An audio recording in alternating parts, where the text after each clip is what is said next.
Sementara saat guru pernah berkata bahwa intuisi adalah dimensi lain dari perhitungan, bukan dimensi lain dari persepsi. Bagaimana maksudnya? Intuisi bukan dimensi mistik, bukan dimensi persepsi lain. Seperti saat seseorang melihat sekilas kejadian di masa depan, atau dapat dengan jelas melihat apa yang akan terjadi. Bukan itu. Intuisi berhubungan dengan keseimbangan manusia. Saat seimbang, manusia akan merasa nyaman. Bukankah begitu? Saat seimbang, manusia dapat merasakan keheningan dengan sangat nyaman. Keseimbangan diri sangat tergantung dari keseimbangan energi yang mengalir dalam sistem tubuh manusia. Dari 5 lapisan tubuh manusia, 3 diantaranya adalah lapisan tubuh fisik, yaitu Annamaya Kosa, Manomaya Kosa, dan Pranamaya Kosa. Annamaya Kosa adalah badan kita, atau food body, yang kita kumpulkan dari makanan.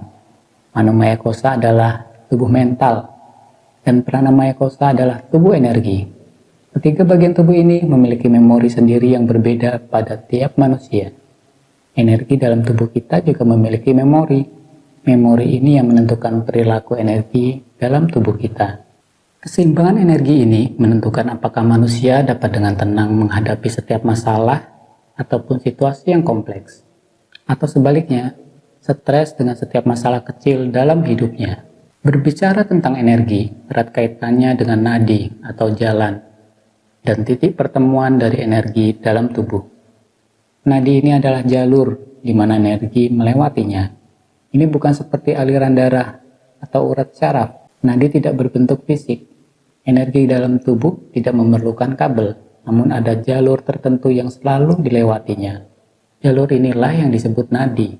Ada 72.000 nadi dalam tubuh, 32.000 sebelah kanan dan 32.000 sebelah kiri. Sebelah kanan disebut pinggala dan sebelah kiri disebut ida.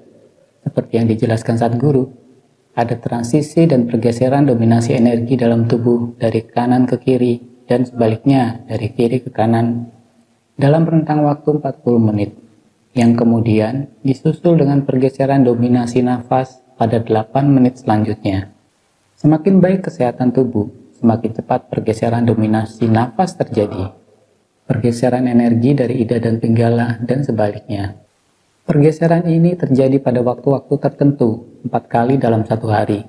Disebut sandia kala, yaitu 20 menit sebelum dan sesudah matahari terbit, 20 menit sebelum dan sesudah matahari tenggelam, 20 menit sebelum dan setelah tengah hari, dan 20 menit sebelum dan sesudah tengah malam. Ini adalah rentang waktu di mana pergeseran dominasi energi bergeser dengan cepat.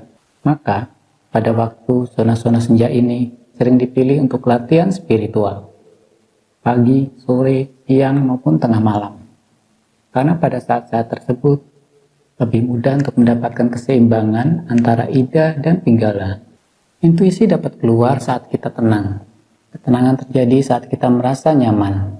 Kenyamanan terjadi saat kita seimbang. Ini bukan kenyamanan tentang di mana kita duduk atau apa jabatan kita.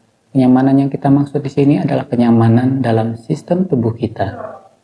Saat manusia terus mempertahankan atau berjuang dalam ketidakseimbangan dalam sistem tubuhnya, banyak gesekan terjadi.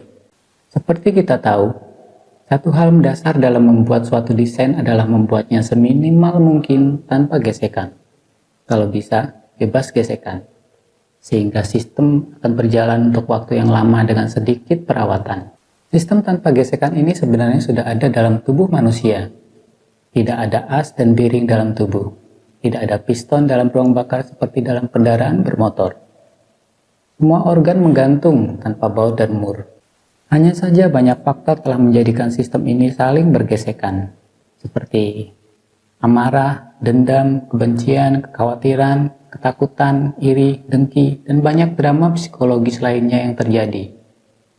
Jika keadaan ini terus berlanjut, maka sistem akan berjalan dengan tidak normal dan berbagai macam penyakit hadir dengan sendirinya dari dalam tubuh. Kembali lagi pada intuisi. Saat seekor kijang melihat harimau, apa yang terjadi?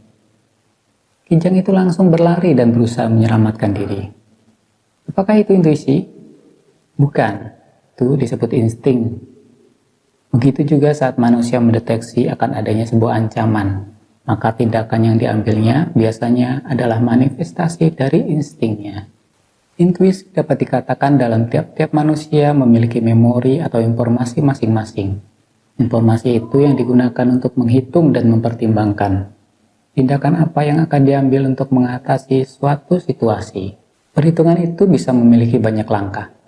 Jika masuk dari sisi logis atau dalam dunia pendidikan, tentu harus urut dijabarkan. Misalnya, untuk suatu masalah diperlukan 7 langkah untuk mengatasinya, maka harus dihitung satu persatu, urut dari awal, langkah pertama sampai langkah ketujuh. Berbeda dengan intuisi, intuisi langsung melompat pada langkah ketujuh. Sayangnya intuisi selalu diabaikan dalam pendidikan kita. Harus jelas apa datanya, apa faktanya, detail permasalahannya, ilmu atau cara untuk mengatasinya, diadopsi dari literatur apa. Cara perhitungannya pun harus jelas bagaimana, dan seterusnya. Itulah sebabnya stres terjadi, karena untuk setiap situasi harus diperhitungkan secara logis. Sebenarnya intuisi dan logis adalah bentuk perhitungan yang sama pentingnya.